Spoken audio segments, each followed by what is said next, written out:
हमारे वीडियो के देखने वाले सभी भाइयों और बहनों को हमारे प्रभु यीशु मसीह के पवित्र नाम में सबको जय मसीह की।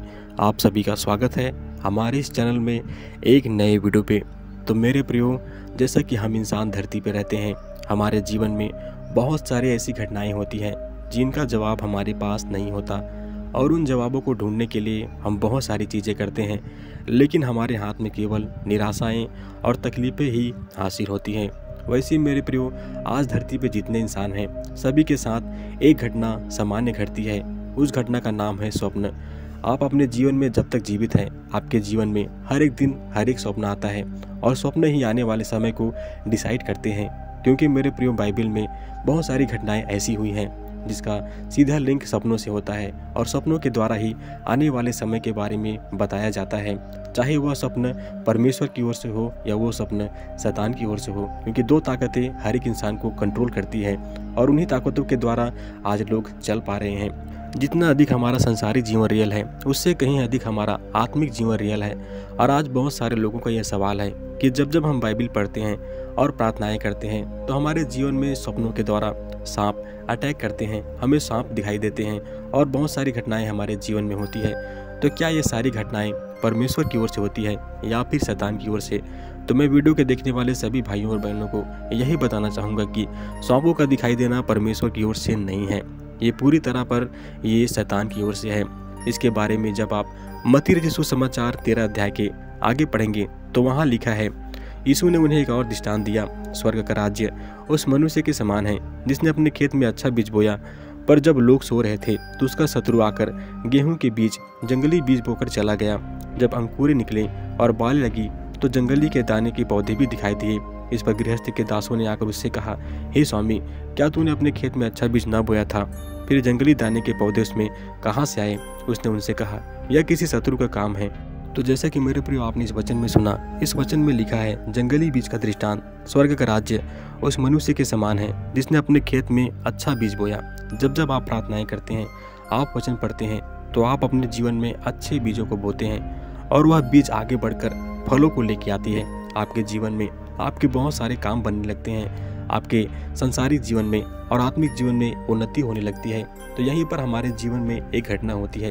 ये हम बहुत बार अपने जीवन में उन सफलताओं को लेकर हम मगन हो जाते हैं और भूल जाते हैं कि हमें और प्रार्थना और बाइबल और उपवास में आगे बढ़ना है, लेकिन हम कई बार इन सारी बातों को भूल कर छोड़ देते हैं। तो यहीं पर एक घटना होती है, पर जब लोग सो रहे थे तो उसका शत्रु आकर गेहूं के बीज जंगली बीज बोकर चला गया। तो जब हम अपनी प्रार्थनाओं को कम कर लेते हैं, यहाँ पर शत्रु अपना काम करने लगता है कि वो अपना जंगली बीज बोकर चला गया, और वो भी आधी रात को।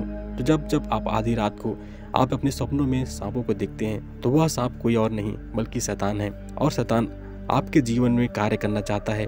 वह फल जो आपने लेके आया है, वह काम जो आपके सफल हो रहे हैं, उन सारे कामों को बिगाड़ने के लिए शैतान अपनी ताक में रहता है। क्योंकि लिखा है कि शैतान को अवसर ना दो, क्योंकि शैतान नाश करने, घात करने और नष्ट करने को आता है। तो वैसे मेरे प्रियो, जो काम आपके सफल हो रहे हैं, उन सारे कामों को खत्म करने के लिए शैतान आपके पीछे पड़ा हुआ है। और सपनों में दिखाई देने वाला सांप परमेश्वर की ओर से नहीं बल्कि शैतान की ओर से होता है। तो आप सतर्क रहें, क्योंकि जब आप प्रार्थनाओं में कमजोर होंगे, बाइबल में कमजोर होंगे और अपने निजी और संसारिक जीवन में आप व्यस्त होंगे, तो ये सारी घटनाएं आपके साथ बीतने लगेगी। क्योंकि यहाँ पर लिखा है, यहाँ पर अय्यूब की पुस्तक 33 अध्याय के 14 पद से जब आगे पढ़ेंगे, वहाँ लिखा है, क्योंकि परमेश्वर तो एक क्या वरन 2 बार बोलता है, परंतु लोग उस पर चित्त नहीं लगाते। स्वप्न में या रात को दिए हुए दर्शन में, जब मनुष्य घोर निद्रा में पड़े रहते हैं या बिछौने पर सोते समय, तब वह मनुष्य के कान को खोलता है और उसकी शिक्षा पर मुहर लगाता है, जिससे वह मनुष्य को उसके संकल्प से रोके और गर्व को मनुष्य में से दूर करे। वह उसके प्राण को गड्ढे से बचाता है और उसके जीवन को तलवार की मार से बचाता है। क्योंकि मेरे प्रियो, जैसा कि मैंने पहले आपको बताया कि शैतान भी स्वप्नों के द्वारा कार्य करता है, तो परमेश्वर भी कई बार स्वप्नों के द्वारा कार्य करता है, तो कई बार वचनों के द्वारा, तो कई बार लोगों के द्वारा। क्योंकि मेरे प्रियो, जो काम आपने परमेश्वर के मार्गों पे चलते हुए आपने जो आशीषें ली हैं, उन आशीषों को छीनने के लिए शैतान हर दिन घात में लगा रहता है और आपके जीवन से उन सारी बातों को छीनना चाहता है, ताकि आप परमेश्वर पे शक करें, आप परमेश्वर के कामों पर शक करें, आप अविश्वास में आ जाएं और परमेश्वर से हट जाएं और परमेश्वर को छोड़ दें। इन सारी बातों के विषय शैतान आपके पीछे लगा रहता है। तो ये सारी घटनाएं जब जब आप सपनों में सांपों को देखते हैं तो आप समझें कि आने वाले समय में उन सारी बातों को, उन सारी आशीषों को शैतान छीनने के लिए आपकी ताक में लगा है और ये सारी घटनाएं आपके जीवन में हो सकती हैं। इसके लिए आपको प्रार्थनाएं करनी है। भजन संहिता 141 अध्याय के जब आगे पढ़ेंगे वहाँ लिखा है, हे यहोवा मैंने तुझे पुकारा है, मेरे लिए फुर्ती कर। जब मैं तुझको पुकारूं तब मेरी ओर कान लगा। मेरी प्रार्थना तेरे सामने सुगंध धूप और मेरा हाथ फैलाना संध्या काल का अन्न बलि ठहरे। तो मेरे प्रियो, जब जब आपके जीवन में बुरे सपना आए या आपके जीवन में ऐसी घटनाएं हो जो आपके आशीषों को खराब कर रहा हो, तब तब आप इस वचन को हर दिन अंगीकार करें। आप अपने फैमिली प्रेयर में इसे शामिल करें ताकि प्रभु आपको आने वाली उन विपत्तियों से बचाए। क्योंकि यहाँ पर लिखा है संध्या की प्रार्थना। आप रात को इस प्रार्थना को कर सकते हैं। यहाँ लिखा है, मेरी प्रार्थना तेरे सामने सुगंध धूप और मेरा हाथ फैलाना संध्या काल का अन्न बलि ठहरे। हे यहोवा मेरे मुख पर पहरा बैठा, मेरे होठों के द्वार की रखवाली कर। मेरा मन किसी बुरी बात की ओर फिरने न दे। मैं नर्तकारी पुरुषों के संग दुष्ट कामों में न लगूं और मैं उनकी स्वादिष्ट भोजन वस्तुओं में से कुछ न खाऊं। मेरे प्रिय, जब जब आप संसारिक जीवन में व्यस्त रहेंगे तो आपके जीवन में सारी घटनाएं होती रहेंगी। इसीलिए आपको संध्या में, रात्रि के समय इस वचनों को अंगीकार करना है। क्योंकि यहाँ लिखा है कि मेरे मुख पर पहरा बैठा और मेरे होठों के द्वार की रखवाली कर। क्योंकि हम बहुत बार बहुत सारी चीज़ों को जो हम अपने जीवन में नहीं देखना चाहते उसको भी अपने होठों से बोल देते हैं, जो कि हमारे स्वप्नों के द्वारा शैतान उन सारी बातों में काम करने लगता है। वैसे ही मेरा मन किसी बुरी बात की ओर फिरने न दे और मैं अनर्थकारी के संग दुष्ट कामों में न लगूं। बुरे लोगों के साथ बुरे कामों में लगने से अच्छा है कि आप परमेश्वर के वचनों को अंगीकार करें, आप संगति में रहें, आप प्रभु के मार्गों में आगे बढ़ें ताकि प्रभु आने वाली विपत्तियों से और उन घटनाओं से बचाए। क्योंकि इन सारी विषयों को लेकर शैतान आपके जीवन में कार्य कर सकता है। आपकी संसारिक हर एक बातों को लेकर शैतान आपके जीवन में कार्य कर सकता है। इसलिए इन सारी घटनाओं से बचने के लिए, आने वाले उन हर एक बातों से बचने के लिए और उन बुरे सपनों से आज़ाद होने के लिए आपको इस वचन को हर दिन संध्या के समय अंगीकार करना होगा। क्योंकि लिखा है, धर्मी मुझको मारे तो यह कृपा मानी जाएगी और वह मुझे ताड़ना दे तो यह मेरे सिर पर का तेल ठहरेगा और मेरा सिर इससे इंकार न करेगा। लोगों के बुरे काम करने पर भी मैं प्रार्थना में लवलीन रहूंगा। जब जब प्रभु आपको चेतावनी दे या आपको समझाए तो आपको उसको सही तरीके से लेना है और आपको उन बातों से मुड़ना नहीं है। मेरा सिर इन बातों से इंकार ना करेगा और लोगों के बुरे काम करने पर भी मैं प्रार्थना में लवलीन रहूंगा। अगर कई लोग आपको गिराना चाहते हैं या वो लोग आपकी बुराइयां करते हैं, उन बातों को अनसुनी करके आपको प्रभु के वचन में और प्रार्थना में लगे रहना है ताकि प्रभु आपको आने वाले विपत्तियों से छुड़ाए। जब उनकी न्याय चट्टान के पास गिराए गए तब उन्होंने मेरे वचन सुन लिए, क्योंकि वे मधुर हैं। जैसे भूमि में हल चलने से ढेले फूटते हैं, वैसे ही हमारी हड्डियां अधोलोक के मुंह पर चितराई हुई है। जब जब आपके जीवन में कठिनाइयाँ या समस्याएं तो आपको प्रार्थनाओं में जाना है। क्योंकि बहुत से लोग आपको बुराइयों के द्वारा और शैतान आपको सपनों के द्वारा गिराने की बहुत सारी कोशिशें करेंगे। लेकिन मेरे प्रियो, आपको प्रभु की ओर ताकते रहना है और ध्यान करना है कि प्रभु के वचन आपके जीवन में कैसा काम करेगा। क्योंकि यहाँ पर लिखा है, परंतु हे यहोवा प्रभु, मेरी आंखें तेरी ही ओर लगी है, मैं तेरा शरणागत हूँ, तू मेरे प्राण जाने न दे। मुझे उस फंदे से जो उन्होंने मेरे लिए लगाया है और अनर्थकारियों के जाल से मेरी रक्षा कर। दुष्ट लोग अपने जालों में आप ही फंसे और मैं बच निकलूं। तो मेरे प्रिय, यहाँ पर लिखा है कि मैं तेरा शरणागत हूँ। आप परमेश्वर के शरण में आए, आप प्रार्थना करें, आप वचन पढ़ें, अपने जीवन में उन संसारिक बातों को आने ना दे ताकि शैतान सपनों के द्वारा कार्य न कर सके।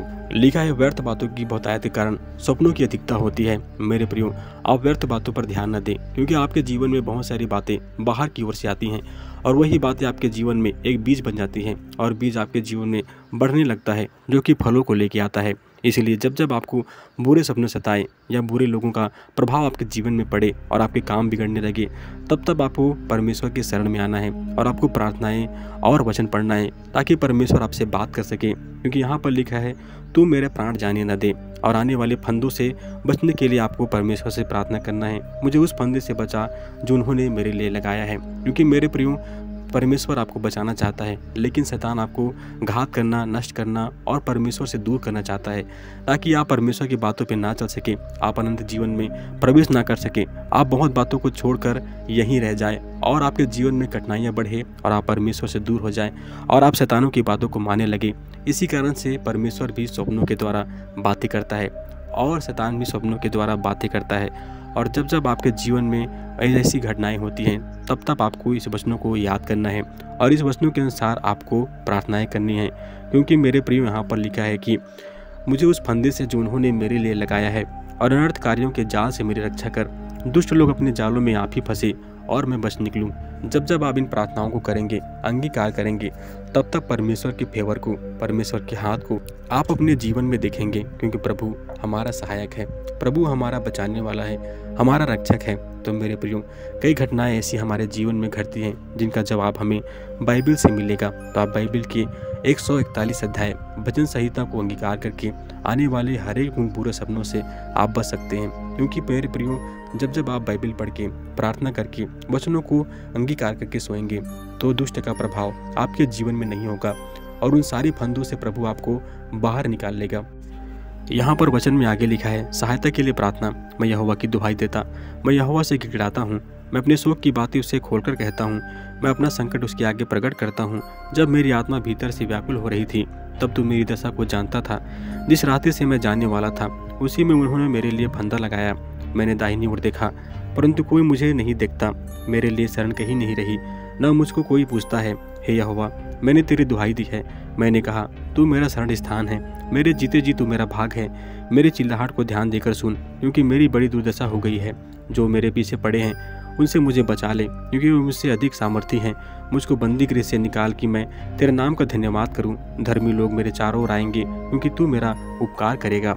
मेरे प्रियो, यहाँ पर ये सहायता के लिए प्रार्थना है। जब जब आपका मन अंदर से व्याकुल हो, जब जब आपके जीवन में ये सारी घटनाएं होने लगे, आपको बुरे सपनों आने लगे और बुरे संदेहों का प्रभाव आपके जीवन में पड़ने लगे, तब तब आपको सहायता के लिए परमेश्वर को पुकारना है।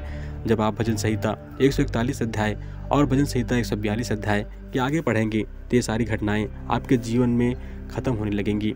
परमेश्वर का हाथ आप अपने जीवन में देखने लगेंगे, क्योंकि यहाँ पर लिखा है, हे यहोवा, मैंने तेरी दुहाई दी है। मैंने कहा, तू मेरा शरण स्थान है। परमेश्वर हमारा शरण स्थान है और परमेश्वर के द्वारा ही हमारा बचाव है। तो मेरे प्रियो, आप परमेश्वर के वचनों को पढ़ें, परमेश्वर से प्रार्थना करें कि इन सारी घटनाओं को आपसे दूर करें और इन हर एक शैतान के प्रभावों के फंदों से आपको बचाएं। क्योंकि यहाँ पर लिखा है, जिस रास्ते से मैं जाने वाला था, उसी में उन्होंने मेरे लिए फंदा लगाया। शैतान ने आपके लिए फंदा लगा के रखा। तो मेरे भी आपका काम ना बिगड़े, इसीलिए आपको परमेश्वर के शरण में रहना है, प्रार्थना करना है, वचन पढ़ना है और उपवास करना है, ताकि आप इन सारी बातों से छुटकारा पा सके। तो इसी तरह के वीडियो के लिए हमारे चैनल को लाइक करें, सब्सक्राइब करें और बेल नोटिफिकेशन ऑन करना ना भूलें, ताकि हमारा हर एक आने वाला वीडियो आपको पहले मिल सके। मिलते हैं अगली वीडियो पे, तब तक के लिए हमारे प्रभु यीशु मसीह के पवित्र नाम में सबको जय मसीह की।